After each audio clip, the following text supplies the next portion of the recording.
Kapteinis Cobbins pārraida ārkārtas izsaukumu pa radio.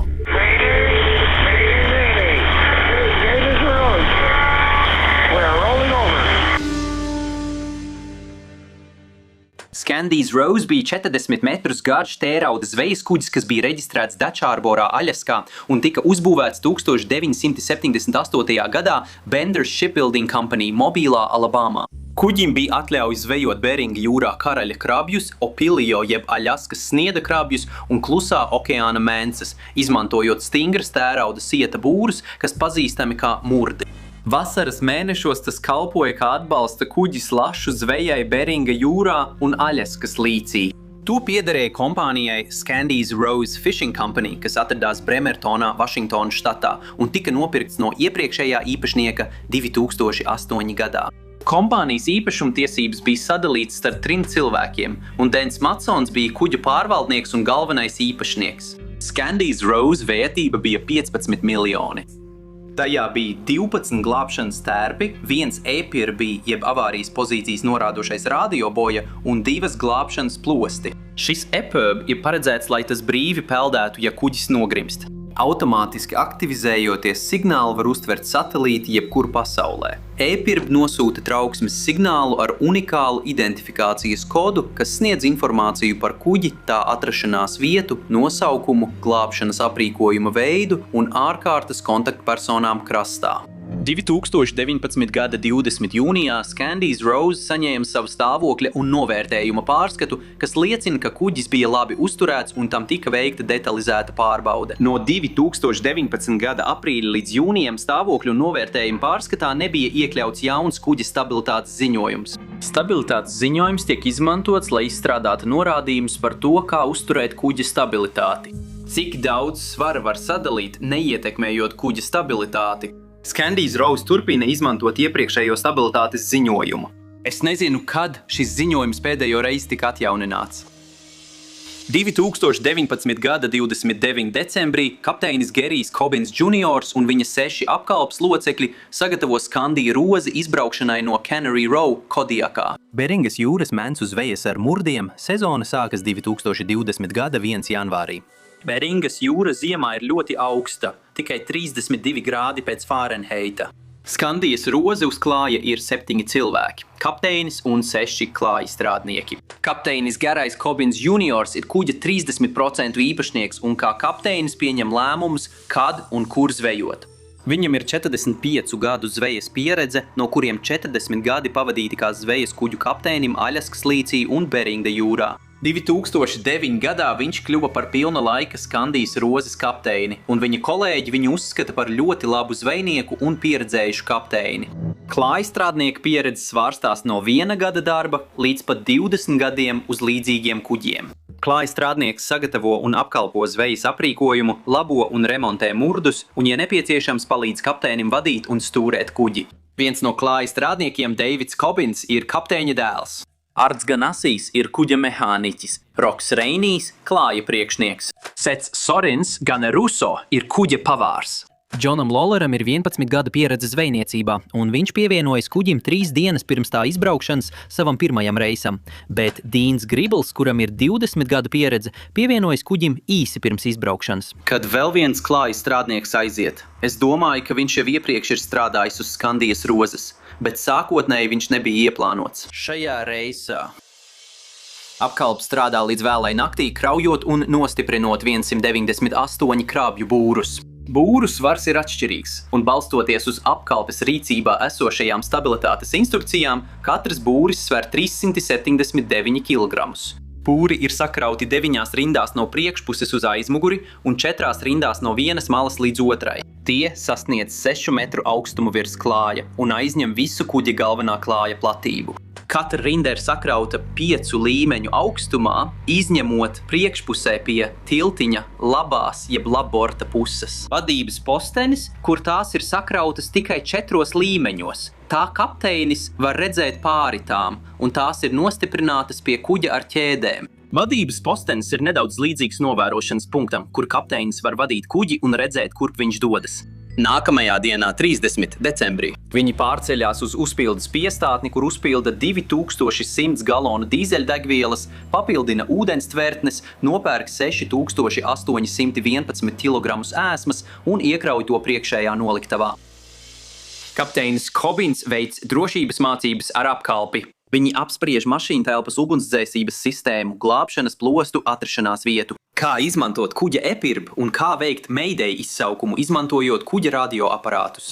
Deivids Kobins, kapteiņa dēls, veic izmēģinājuma Mayday izsaukumu, un Dīns Gribls demonstrē, kā uzvilkt hidrotērpu, ko viņš izdara 42 sekundēs. Hidrotērpi jeb izdzīvošanas tērpi ir ūdens necaurlaidīgi tērpi, kas paredzēti, lai pasargātu no hipotermijas augstā ūdenī. Bez tiem cilvēka paredzamais izdzīvošanas laiks Bēringa jūrā ir no 30 līdz 90 minūtēm. Taču ar izdzīvošanas tērpu tas var būt līdz pat 5,5 stundām. Ja tērps nav caurs, izdzīvošanas tērpi tiek glabāti skapī uz tiltiņa. Apkalpei tiek parādīts epirba avārijas radioboja, taču viņi nepārbauda, vai tas darbojas. Drošības mācības tiek ierakstītas, tās paraksta visa apkalpe un nosūta kuģa pārvaldniekam. Kapteinis apspriež laika prognozi viņu maršrutam, lai visi zinātu, cik slikti būs laikapstākļi. Viņš saka, ka viņi nonāks apledojuma apstākļos, kur jūras šļakatas var sasalt uz kuģa un krabju būriem pirms viņi izbrauc. Viņš pārbauda laikapstākļus gan Nacionālā laika dienesta jūras prognozē, gan Vindicom laikapstākļu prognozēšanas vietnē un lietotnē mobilajām ierīcēm. Lielākā daļa zvejas kuģu kapteiņu, kas darbojas šajā apgabalā, izmanto Vindicom lietotni, jo viņiem patīk grafiskie attēlojumi un detalizētāka informācija.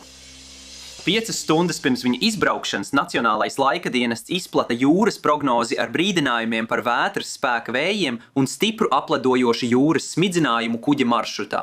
Pulksteni 20:35:30 decembrī Scandij's Rose iziet no Kodiakas ar vidējo ātrumu 10 mezgli. Tā plānotais maršruts ved caur Kuprunova šaurumu, tad uz dienvidrietumiem pāri Šilikova šaurumam, uz Folsas pāreju un tālāk uz Beringa jūru. Pēc iziešanas no ostas kapteinis sastāda dežūru grafiku, lai apkalpe būtu uz navigācijas, dežūrētu un stūrētu kuģi. Kapteinis Kobins vadīs kuģi 6 stundas un katrs apkalpes loceklis dežūrēs 1 stundu. Ar rotāciju, kas atkārtojas ik pēc 12 stundām no 2:00 līdz 8:00:31, decembrī apkalpe mainās savās 1 stundu ilgajās dežūrās uz tiltiņa. Katras dežūras beigās apkalpes loceklis veic pārbaudi mašīntelpā, lai pārliecinātos, ka kuģa dzinēji un palīgiekārtas ir labā darba kārtībā. Pirmo ceļojuma stundu laikā viļņi nāk no kreisās, jeb kreisā borta puses, bet vējš pūš no labās, jeb labborta puses. Filtiņā tikai 2 logiem ir sildītāji, lai novērstu to apledošanu. Dežurējošais sardzes loceklis atzīmē, ka kuģis ir saņēmis vairākus viļņus pāri priekšgalam un uz kuģa labborta puses uzkrājas ledus, kas veidojas arī uz priekšējiem krabju būriem. Viņš lēš, ka ledus uz priekšējo labborta būru sieta un kuģa ārējām margām ir aptuveni 1 colla biezs. Taču tas nav tik biezs, lai būtu nepieciešams leda noņemt. Lai noņemtu ledu, viņiem jāpalēnina gaita, jāpagroza kuģis pret vēju un jālauž ledus ar veseriem. Scandij's Rose turpina vienmērīgu dienvidrietumu kursu ar dzinēju nemainīgos apgriezienos, taču tās ātrums samazinās no 10 līdz 6,5 mezgliem. Vējš un laikapstākļi kļūst sliktāki, un viļņi met daudz šļakatu, kas pārvēršas ledū. Klakstā 19:30 pirms kapteinis sāk savu dežūru no 20:00 līdz 02:00, viņš sarunājas ar Dīnu Griblu, dežūrējošo apkalpes locekli. Viņi apspriež pasliktinošos laikapstākļus, uz kuģa un krabju būriem uzkrāto ledu, kā arī 2 grādu sasvērumu uz labā borta pusi. Viņi apsver iespēju samazināt ātrumu un mainīt kursu, lai ierobežotu sasalstošo šļakatu, kas rada apledojumu. Dīns jautā, vai viņam vajadzētu pamodināt apkalpi un notīrīt ledu no būriem, bet Kobins nolēma turpināt kursu un ātrumu, nepamodinot apkalpi.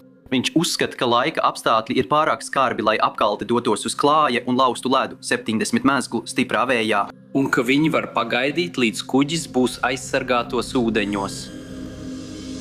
Scandij's Rose atrodas aptuveni 11 jūdzes no vietām, kas var sniegt zināmu patvērumu no vēja pie Satvikas salas. Kapteinis Kobins saka Artam, mehāniķim pārsūknēt degvielu uz kreisās puses tvertnēm. Lai izlīdzinātu labo sānu slīpumu pirms aiziešanas no tiltiņa, Dīns caur skaidrajiem tiltiņa logiem pamana, ka labās puses krabju grozu kaudzes un tīkli ir pārklāti ar 2 colu biezu ledu, kas padara Scandies Rose smagāku labajā pusē, tāpēc viņiem ir 2 grādu slīpums. 2012 kapteinis Kobins piezvana kapteinim Dānam Matsonam, kurš ir galvenais Scandies Rose zvejas kompānijas akcionārs un arī Amatuli kapteinis, kas devās ceļā pirms viņiem. Scandies Rose atrodas aptuveni 8 jūdzes uz ziemeļaustrumiem no Satvikas salas. Amatuli atrodas 6 jūdzes uz ziemeļaustrumiem no Ulaktas raga, kas ir aptuveni 360 jūdzes uz dienvidrietumiem no Scandies Rose atrašanās vietas. Gatavojoties ienākt Dutch Harborā, abi kapteiņi apspriež laikapstākļus un Scandies Rose pašreizējo stāvokli, nepieņemot nekādu galīgu lēmumu. Kobins piezvana kolēģim kapteinim uz komerciālās zvejas kuģa Pacific Sounder. Viņš viņam saka, ka kuģis stipri apledo un viņu satrauc tas, ka tagad ir izteikts labās puses sasvērums. Apkalpe ir iekraujusi Scandies Rose atbilstoši uz kuģa esošajām stabilitātes instrukcijām, taču šīs instrukcijas nav uzticamas. Tolaik spēkā esošās vadlīnijas, lai aprēķinātu apledojuma ietekmi uz zvejas kuģa stabilitāti. Tās neņem vērā, kā ledus patiesībā uzkrājas uz, iekšā un ap krabju murdu kaudzēm. Kapteinis Kobins saka, ka viņš neuzskata, ka viņa apkalpei ir droši lauž ledu uz atklātā klāja, jo laika apstākļi ir skarbi. Tāpēc viņš mēģinās atrast patvērumu no vēja. Dienvidrietumos no Satvikas salas 21:45 Scandies Rose atrodas 25 jūdzes uz dienvidiem no Satvikas. Kapteinis Kobins samazina ātrumu līdz 6 mezgliem un pagriež Scandies Rose par 50 grādiem pa labi uz ziemeļrietumu kursu, dodoties uz patvērumu pie Satvikas dienvidu līča. Viņš atkal zvana Pacific Sound kapteinim un satrauktā tonī paziņo, ka sānsvere ir kļuvusi vēl lielāka. Zemklāja Johns Lowlers un Deans Griddles, abi klāja strādnieki, tiek pēkšņi pamodināti, kad viņi negaidīti noripo uz labo pusi savās 2-stāvu gultās. Scandies Rose strauji sasverās vairāk nekā 20 grādus uz labo bortu un vairs neatgriežās vertikālā stāvoklī. Sajustams, ka kaut kas nav kārtībā, Johns izlec no gultas un dodas uz tiltiņu, kliedzot, kas notiek. Kapteinis Kobins atbild: Es nezinu, man šķiet, ka grimstam. Viņš satraukti runā pa telefonu, cenšoties izsaukt trauksmes signālu, Mayday, bet uz tiltiņa neskan neviena trauksme. Tad Johns kliedz savam istabas biedram Dīnam, ka laiva grimst. Dīns steidzas uz tiltiņu un izvelk no skapja hidrotērpus. Pēc dažām minūtēm uz tiltiņa sapulcējas vēl 3 apkalpes locekļi, bet ne inženieris. Kad Scandies Rose stipri sliecas uz labo bortu, viņi cenšas uzvilkt savus avārijas tērpus. Kad Johns savu avārijas tērpu ir uzvilcis līdz pusei, viņš iziet no tiltiņa pa kreisā borta durvīm. Arī Dīns cenšas uzvilkt savu izdzīvošanas tērpu. Krēsls, kuru viņš izmanto, lai atbalstītos, sabrūk, un viņš nokrīt uz grīdas. Viņš rāpo caur kreisās puses durvīm, kur Johns viņam palīdz uzvilkt tērpu. 21:55. Kobins beidzot pa radio pārraida trauksmes signālu. Mayday.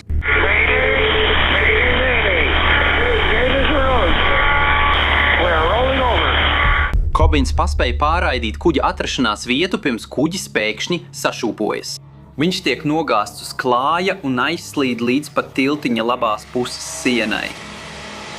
21:55 krasta apsardze Kodiakā saņem trauksmes izsaukumu. Kad viņi atbild, viņi nesaņem atbildi no Scandies Rose. Krasta apsardze nekavējoties informē krasta apsardzes 17. apgabala komandu centru Juno par nelaimē nonākušu kuģi, nosaucot kuģa vārdu un atrašanās vietu.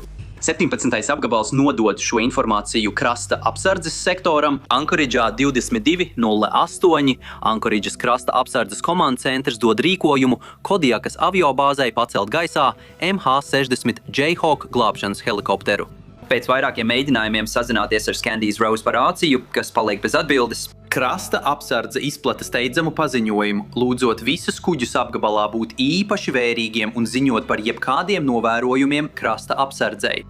Viņi arī sazvan zvejas kuģi Rough and Ready, kas ir noenkurots aptuveni 25 jūdzes uz rietumiem no pēdējās zināmās Scandies Rose atrašanās vietas. Slikta laikapstākļu dēļ Rough and Ready nevar palīdzēt pie tiltiņa kreisā borta durvīm. Džons un Dīns kliedz uz pārējiem, lai tie iziet uz klāja. Ātri! Scandijs Rose vēl vairāk sasverās uz labā bortu, līdz sasniedz apmēram 45 grādus un pazūd elektrība. Viņi dzird, kā pārējie apkalpes locekļi sauc pēc palīdzības, mēģinot izkļūt ārā. Džons un Dīns meklē virvi, ko mest apkalpē, kas iesprostota tiltiņā, bet visas virves ir sasalušas, cietas kā akmens. Deivids Konāns, kapteiņa dēls, nonāk pie kreisā borta durvīm, uzvelk savu avārijas tērpu un tad apstājas, lai pagaidītu tēvu, kurš cenšas tikt līdz izejai. Tad Scandijs Rose sasveras un sāk grimt. Džons un Dīns cenšas noturēties uz augstākās malas, bet vilnis viņus noslauka no apgāstā kuģa un iemet ledainajā ūdenī. Dīns pagriežas atpakaļ uz kuģi un redz, ka priekšgals stāvus virs ūdens. Tad tas pazūd, paņemot līdzi pārējo apkalpi. Kad tas pazūd zem ledainās ūdens līnijas, Džons un Dīns tiek šķirti 9 metru augstu viļņu un 45 mēzgu stipra vēja dēļ, kad Scandijs Rose grimst. Glābšanas plosti, kas uzstādīti uz stūres mājas jumta, automātiski atbrīvojas 4 metru dziļumā. Glābšanas plosti ir savienoti ar kuģi ar 30 metru garu virvi. To sauc par painteri, jeb savienojuma virvi. Un kad šī virve ir pilnībā izstiepta, tā aktivizē glābšanas plosta saspiesta oglekļa dioksīda balonus, kas automātiski piepūš plostu. Epirba atbrīvojas tajā pašā dziļumā kā plosti, un Dīns pamana viena no glābšanas plostu gaismu apmēram 15 metru attālumā. Peldot savā hidrotērpā, viņš uz viļņa uzpeld līdz glābšanas plostam un uzrāpjas tajā. Tad sāk saukt pārējos. Džons dzird Dīnu, nopeld viņa balss virzienā, un pēc 20 minūtēm, kopš bija šķirti, viņi atkal ir kopā. Nemierīgajā ūdenī glābšanas plosts tiek apludināts, neskatoties uz to, ka plostā ir vairāk nekā metrs ūdens. Tas peld un ūdens patiesībā palīdz tam saglabāt stabilitāti nemierīgajā jūrā. Dīns un Džons ir iegremdēti ledainā ūdenī, taču viņu tērpi saglabā ķermeņa siltumu, ļaujot viņiem izturēt nežēlīgos augstuma apstākļus. Pēc 10 minūtēm plosta gaisma tumsā izdziest. Viņi ierauga otrā glābšanas plosta gaismu. Viņus vilina doma peldēt tam pretī, taču viņi jau cīnās par izdzīvošanu slapjajā, augstajā un šūpojošajā glābšanas plostā. Tāpēc, izvērtējot situāciju, viņi nolem neriskēt. Pēc kāda laika viņi atrod avārijas izdzīvošanas komplektu, kas cieši piesiets pie plosta durvīm ar apjomīgajiem izdzīvošanas tērpa cimdiem. Viņi cenšas atvērt izdzīvošanas komplektu, tad dzird virs galvas debesīs riņķojam helikopteru. Tāpēc viņi ātri izšauj signāla raķetes no izdzīvošanas komplekta, cenšoties pievērst tam uzmanību. Izšāvuši visas signāla raķetes, viņi joprojām neredz nevienu glābšanas transporta līdzekli. Tas ir tikai vējš, kas viņu smaldina aviācijas stacijā Kodiaka. Glābšanas operācijas plānošanu sarežģīja attālā atrašanās vieta un smagie laikapstākļi, kas aizkavē Jayhawka glābšanas helikoptera pacelšanos. Nepieciešama papildu lidojuma plānošana un apkalpe iekrauj helikopterā papildu degvielu, lai palielinātu tā darbības rādijus un meklēšanas laiku. 23:30, vairāk nekā 90 minūtes pēc ārkārtas izsaukuma saņemšanas, glābšanas helikopters beidzot paceļas no Kodiakas aviācijas stacijas, lai sāktu meklēšanas un glābšanas operāciju.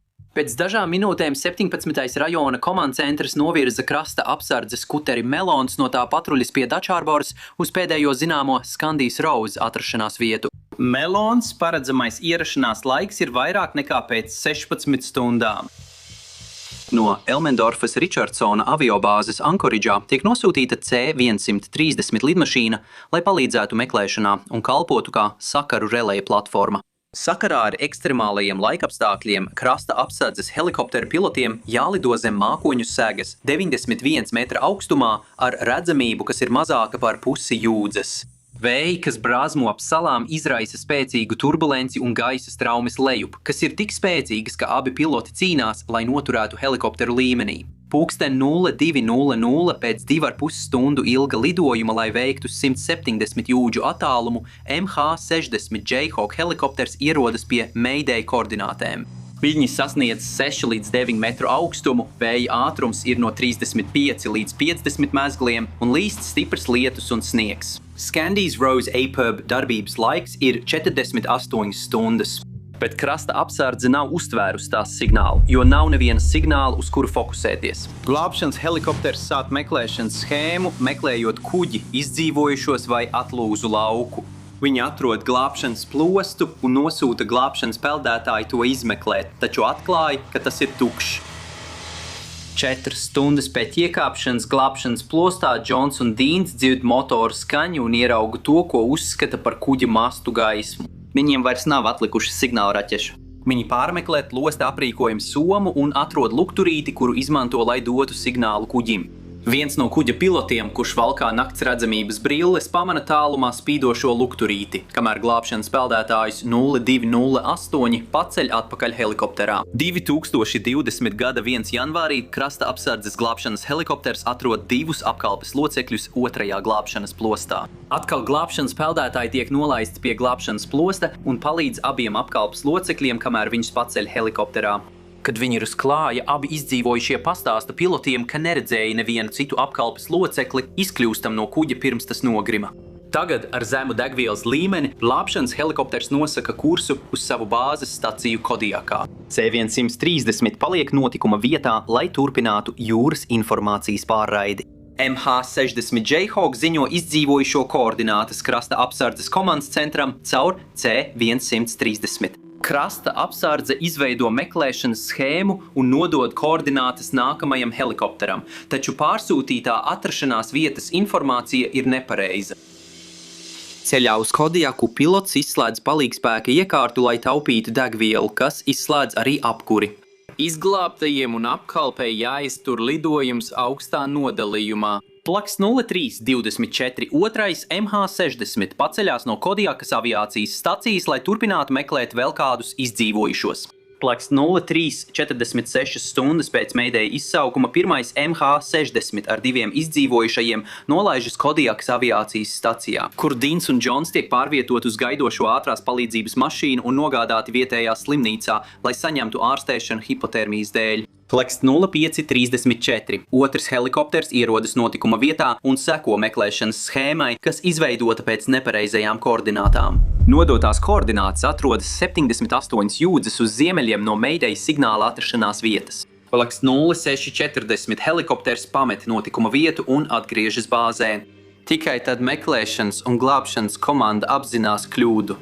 Visām turpmākajām meklēšanām tiek piešķirta pareizā un atjauninātā meklēšanas zona, balstoties uz koordinātām no Mayday izsaukuma un atjauninātajām glābšanas plosta koordinātām 1. janvārī. Krasta apsardzes MH60 helikopteri turpina pārmeklēt šo teritoriju. Pirmo C-130 lidmašīnu nomaina cita C-130 no Ankoridžas krasta apsardzes kutera. Melons ierodas notikuma vietā no Dutch Harboras pulksten 16:15, lai palīdzētu meklēšanas darbos.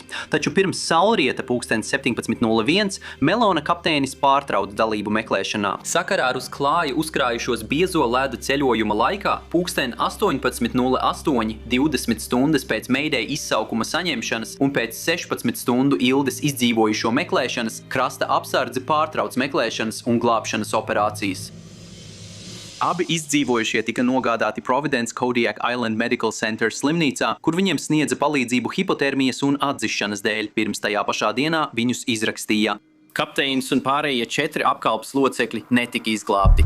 Krasta apsardze izmantoja 3 MH60 helikopterus, 2 C-130 lidmašīnas un kuteri, lai pārmeklētu 1400 kvadrātjūdzes okeāna pie Sautvika salas. Skandijas Roza īpašnieki nolīga jūras glābēju un hidrogrāfisko apsekojumu uzņēmumu, lai atrastu un dokumentētu vraku. 2020. gada 9. februārī motorkuģis Endurance, kuru pieder un kuru eksploatē Paradigm Marine, devās prom no Kodiakas ostas. Endurance izmantoja pozīcijas datus, ko nodrošināja Aļaskas jūras novēršanas un reaģēšanas tīkls. Krasta apsardze un Skandijas Rozas īpašnieki sašaurināja meklēšanas teritoriju. 10. februāra rītā Endurance ieradās Skandijas Rozas pēdējā zināmajā atrašanās vietā un uz ūdens virsmas atrada dīzeļdegvielas plēvi, kas stiepās vairāk nekā ceturdaļ jūdzes garumā.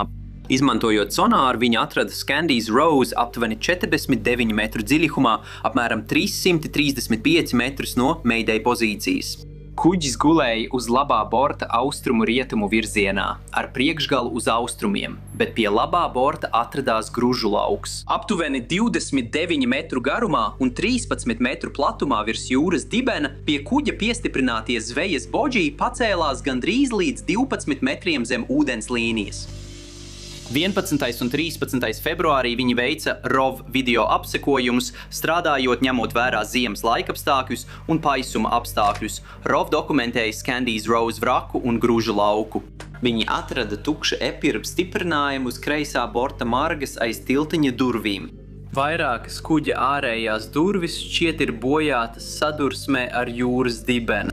Video materiāls ar kuģa apakšdaļu, kreiso bortu un pakaļgalu parādīja, ka korpuss ir neskarts. Apsakojuma ziņojumā norādīts, ka uz tiltiņa tika redzēti 2 oranži izdzīvošanas tērpi, kuros šķiet atradās cilvēku mirstīgās atliekas, taču tie netika izcelti. Papildu izdzīvošanas tērpi netika redzēti. 13. februārī pēc pēdējās ROV niršanas kuģis Endurance atgriezās Kodiakā pasliktinātos laikapstākļos. Scandies Rose vraks nekad netika izcelts, taču pēc vairākiem gadiem daži boji tika izskaloti krastā un atdoti kapteiņa Coventa ģimenei.